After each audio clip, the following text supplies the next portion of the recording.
अपने second honeymoon के tour पर गोवा जा रहे थे। बस में उनके अलावा और भी बहुत से पैसेंजर थे। गोवा अभी 13 घंटे की दूरी पर है, इसीलिए आज रात बस एक गेस्ट हाउस पर रुकेगी और सुबह 7 बजे वहाँ से आगे चलेगी। थोड़ी देर बाद बस एक गेस्ट हाउस के गेट के सामने रुक जाती है।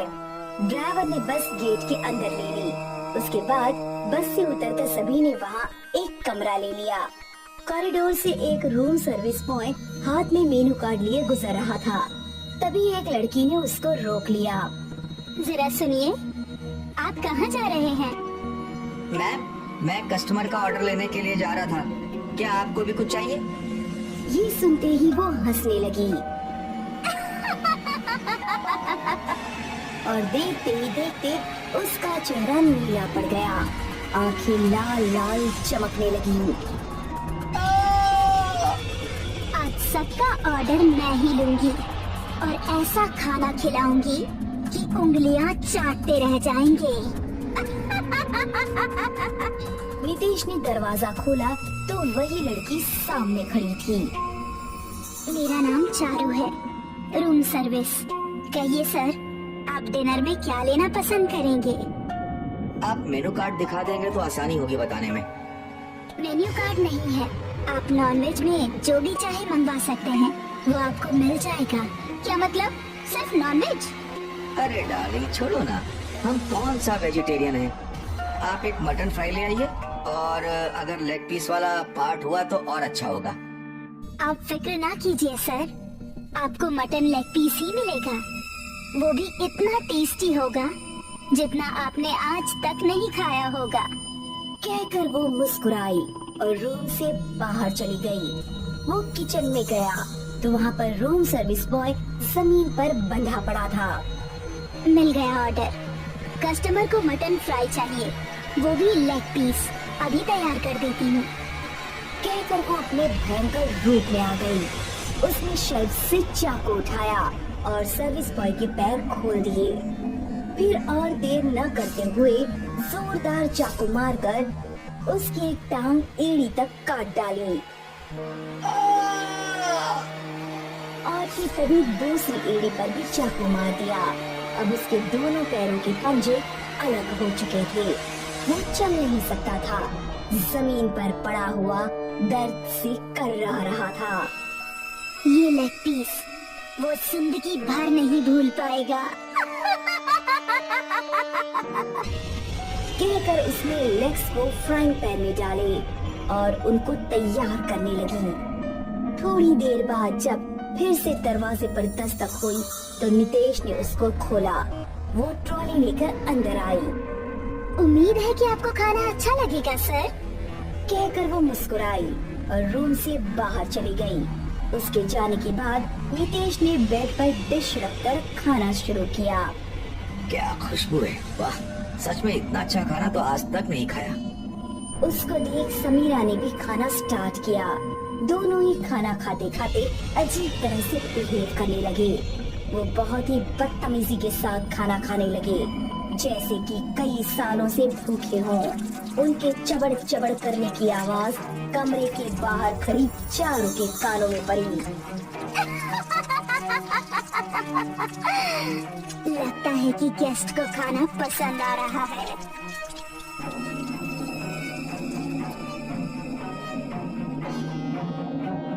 कहिए सर, आप डिनर में क्या लेना पसंद करेंगे? अगर यहाँ नॉनवेज हो तो मटन कोरमा चलेगा।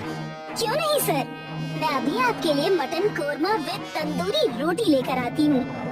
कहकर वो फिर से किचन में पहुंची तो सर्विस बॉय वहीं पर पड़ा अभी भी दर्द से कर्रा रहा था। तू अभी तक मरा नहीं? चल, तेरी परेशानी दूर कर देती हूँ। कहकर उसने शेल्फ से चाकू उठाया और उसकी आंखों में एक एक करके मारा। आंखें निकालकर उसने कढ़ाई में डाली। फिर उसके सीने में चाकू मारकर उसका दिल निकाल लिया। अब एक आखिरी चीख के साथ उसने दम तोड़ दिया और वो फिर से खाना तैयार करके मयंक और निहारिका के रूम में पहुंची। उनके कमरे में ट्रॉली छोड़कर वो वहाँ से चली गई। निहारिका अभी सिर्फ देख ही रही थी कि खाना कैसा है, लेकिन मयंक खाना शुरू भी कर चुका था। अब निहारिका ने रोटी तोड़कर थाली की तरफ हाथ बढ़ाया तो उसके निवाले में सबसे पहले सर्विस बॉय की आंख आ गई, जिसको देखकर वो डर गई और चिल्ला उठी और निवाला फेंक दिया। लेकिन मयंक को इससे कोई फर्क नहीं पड़ा, वो तो पागलों की तरह खाना खाए जा रहा था। मयंक, इसको मत खाओ, ये इंसानी मांस है। सुनकर मयंक ने जैसे ही उसकी तरफ देखा, मयंक की आंखें लाल लाल चमकती देख वो और भी ज्यादा डर गई और बेड से उठकर खड़ी हो गई। मयंक फिर से दरिंदों की तरह खाना खाने लगा। निहारिका कमरे से बाहर निकली तो चारों के साथ समीरा और नितेश उठ खड़े हुए, लेकिन वो दोनों भी अब भयानक दिख रहे थे। उनको देखकर वो डर गई और फिर रिसेप्शन की तरफ भागी। खाना तो खत्म हो गया, मुझे और खाना चाहिए। कहकर वो कमरे से बाहर निकला तो उसको चारों के साथ समीरा और नितेश खड़े नजर आए। अब तुम लोगों को कच्चा इंसानी मांस खाने से कोई नहीं रोक सकता, शुरू हो जाओ। ये सुनकर मयंक भी उनके साथ हो लिया और चारों भयानक हंसी हंसते हुए कॉरिडोर में घूमने लगे। वो एक एक कमरे में जाकर ठहरे हुए गेस्ट को मारते और उनका थोड़ा मांस खाकर उनकी बॉडी को कॉरिडोर में लाकर छोड़ देते। पूरे गेस्ट हाउस में अफरा तफरी मच गई और लोग अपनी जान बचाने के लिए इधर से उधर भागने लगे। निहारिका डरी हुई हालत में रिसेप्शन पर पहुंची। वहाँ पर रिसेप्शनिस्ट के साथ होटल का मैनेजर राजवीर भी खड़ा था। ये क्या चल रहा है आपके गेस्ट हाउस में? मेरे पति और एक कपल हैवान बन गए हैं, उनके साथ पता नहीं कौन चुड़ैल घूम रही है। आपके इतने सारे गेस्ट मारे जा चुके हैं और उनकी लाशें इधर उधर पड़ी हैं और आप यहाँ आराम से खड़े हुए हैं। हम अकेले कुछ नहीं कर सकते, मैंने चर्च से फादर को बुलवाया है, वो ही हमें इस चुड़ैल से बचा सकते हैं। कौन चुड़ैल? चारू हमारे ही गेस्ट हाउस में शेफ की पोस्ट पर थी। उसके हाथ का बना खाना सभी गेस्ट को पसंद आता था। कई गेस्ट तो अपनी बीवियों से लड़ झगड़ कर रोजाना यहाँ खाना खाने आया करते थे। पहले मुझे ये अच्छा लगता था, लेकिन बाद में मुझे ये बहुत ही अजीब लगने लगा। एक दिन मैं उस टाइम किचन में पहुँच गया जिस टाइम वो खाना बना रही थी। ये देखकर मेरे होश उड़ गए कि शेल्फ के पास जमीन पर एक आदमी मरा पड़ा था और वो उसी का मांस अपने खाने में इस्तेमाल कर रही थी। तब मुझे पता चला कि वो खाना बनाने के लिए इंसानी मांस का इस्तेमाल करती थी। मैंने उसको उसी दिन पुलिस में दे दिया। उसने जाते जाते यही कहा था कि अगले अमावस्या की रात को यहाँ वापस जरूर आएगी। कुछ दिन बाद मुझे पता चला कि उसने जेल में ही आत्महत्या कर ली है। फिर मैंने सारी बात फादर को बताई। उन्होंने बताया कि उसकी आत्मा अमावस्या की रात यहाँ आएगी और उसको तभी कैद किया जा सकता है। तो अभी वो फादर कहाँ हैं? उनको आप बुलाते क्यों नहीं हैं? मैंने फादर को बुलाया था, उन्होंने कहा था कि वो 12 बजे से पहले आ जाएंगे, लेकिन पता नहीं अभी कहाँ पर है। मैं आ गया हूँ राजवीर, बताओ वो चुड़ैल कहाँ पर है? वो मेरे पति और 2 पैसेंजर्स के साथ कॉरिडोर में घूम रही है और लोगों को मार रही है। तभी उनको सामने से चारू और बाकी तीनों आते हुए नजर आए। फादर उनके सामने गए और उन्होंने पहले मयंक, समीरा और नितेश पर अपनी बोतल से लाया चर्च का पानी छिड़का। वो तीनों एकदम ठीक हो गए। इस पादरी को यहाँ से भगाओ!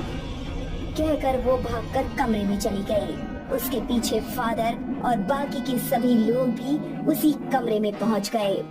फादर बाइबल पढ़ते जा रहे थे और चारू अपने कानों पर हाथ रखे कमरे में इधर से उधर भाग रही थी। पादरी, अपनी जुबान बंद कर दे, वरना मैं तुझे नहीं छोड़ूंगी। चारू, मैं तुमको हुक्म देता हूँ कि तुम इस गेस्ट हाउस को छोड़कर चले जाओ, वरना मुझे मजबूरन तुमको कैद करना पड़ेगा।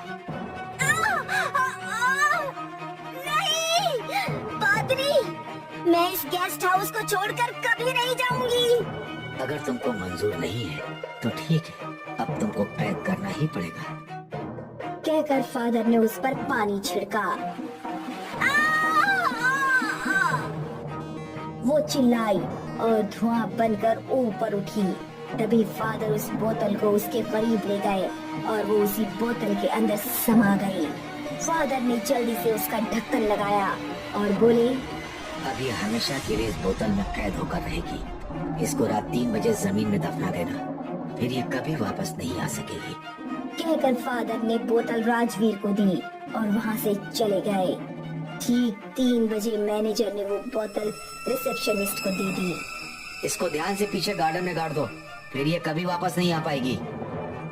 रिसेप्शनिस्ट बोतल लेकर चुपचाप गेस्ट हाउस के पीछे गई और फिर वहाँ जाकर जोर जोर से हंसने लगी। इन बेवकूफों को पता नहीं कि चारू मेरी बहन थी, जिसकी मौत का बदला लेने के लिए ही मैं इस गेस्ट हाउस में आई हूँ। मैं उसको कैसे दफन कर सकती हूँ?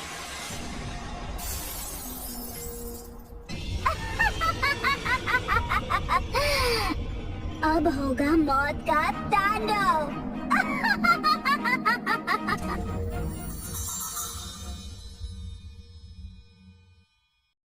अगर आप लोगों को ये वीडियो अच्छा लगा हो तो प्लीज़ इस चैनल को सब्सक्राइब करें और ज़्यादा से ज़्यादा शेयर करें और बेल आइकन को भी प्रेस कर दें। Thank you.